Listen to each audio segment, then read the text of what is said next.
Good morning बच्चों, कैसे हैं। पिछली कक्षा में हमने प्रबंध के सिद्धांतों का अध्ययन किया था।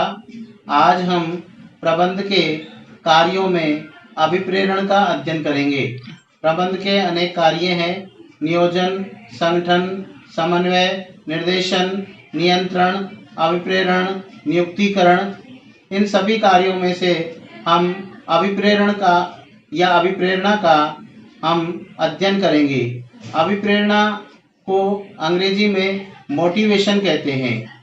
मोटिवेशन शब्द की उत्पत्ति मोटिव से हुई है। इसका तात्पर्य है कि इच्छा शक्ति जागृत करना। बच्चों, कर्मचारियों को इस प्रकार से कार्य के प्रति प्रेरित किया जाता है कि वो स्वतः ही मन लगा करके कार्य करें। उन्हें बार बार कहने सुनने की आवश्यकता नहीं होती है। इस तरीके की क्रिया को हम मोटिवेशन कहते हैं। सबसे पहले हम ये पता लगाते हैं कि कर्मचारी की इच्छा क्या है, अर्थात उसकी आवश्यकता क्या है।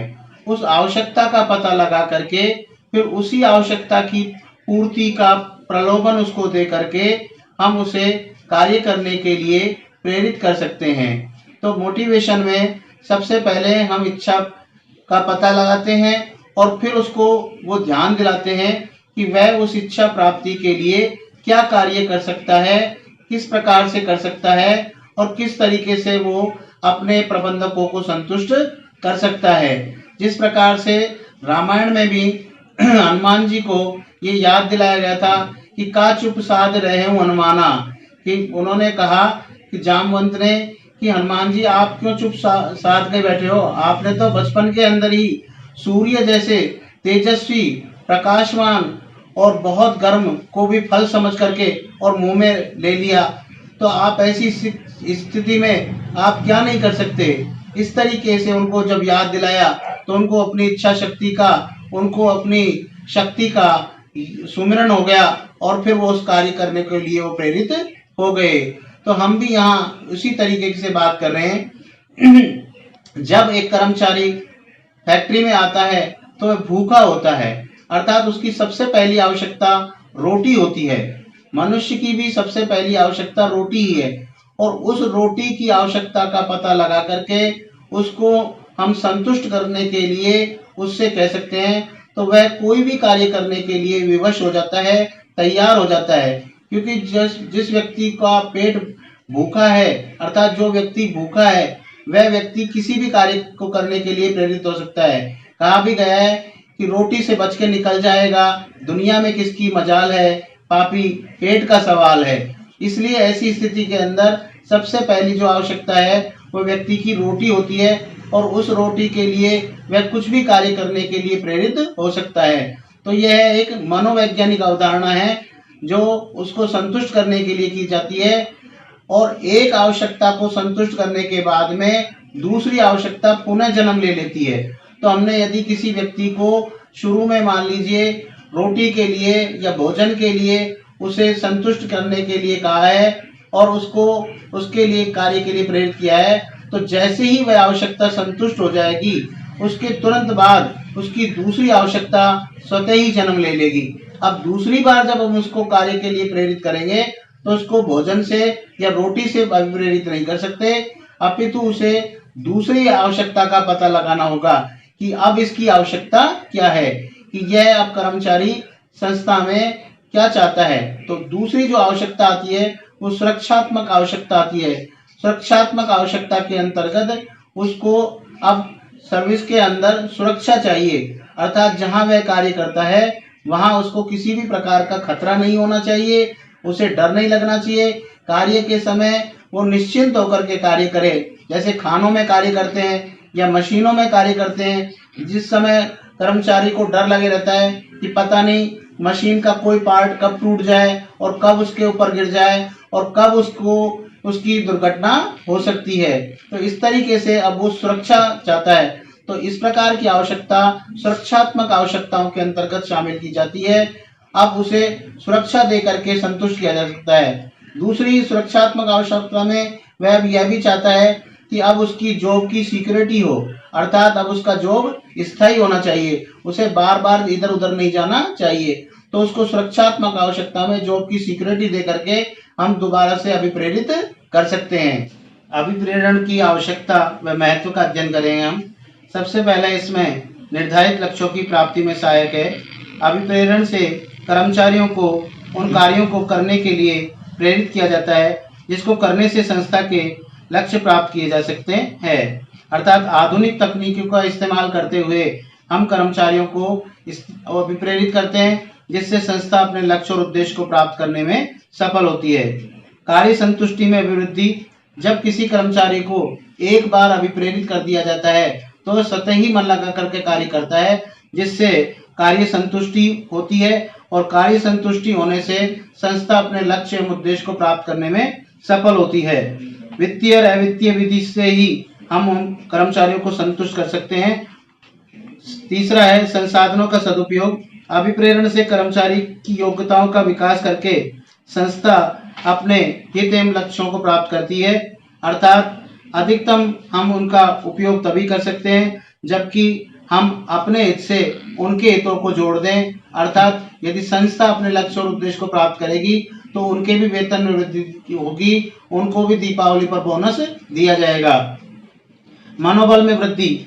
मनोबल कार्य करने की इच्छा का नाम है। अभिप्रेरण से कर्मचारी की आवश्यकता की पूर्ति होती है, उसे मानसिक संतुष्टि प्राप्त होती है जिससे कर्मचारी में कार्य के प्रति इच्छा जागृत होती है और वह पहले से अधिक कार्य करता है। अच्छे श्रम संबंधों का निर्माण।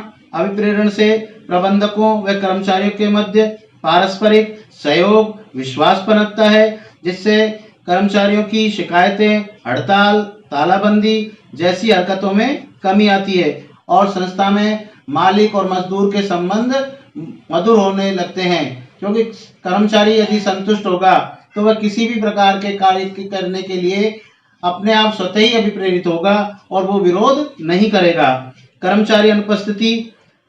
ऐसी स्थिति में जब हम देखते हैं कि कर्मचारी का कार्य के अनुसार वातावरण नहीं है, अर्थात उसकी इच्छा अनुसार वातावरण नहीं है या उसको वेतन कम मिल रहा है या वहाँ की जो वातावरण है वो इस प्रकार का है कि उसका मन कार्य पर नहीं लगता है, तो वह बार बार छुट्टी लेता है या नौकरी को बार बार छोड़ करके चला जाता है। ऐसी स्थिति में संस्था प्रशिक्षण केंद्र बन करके रह जाती है। तो ऐसी स्थिति में हम कर्मचारियों को वित्तीय और अवित्तीय तरीके से अभिप्रेरित करके उन्हें अधिक से अधिक कार्य के प्रति अभिप्रेरित कर सकते हैं।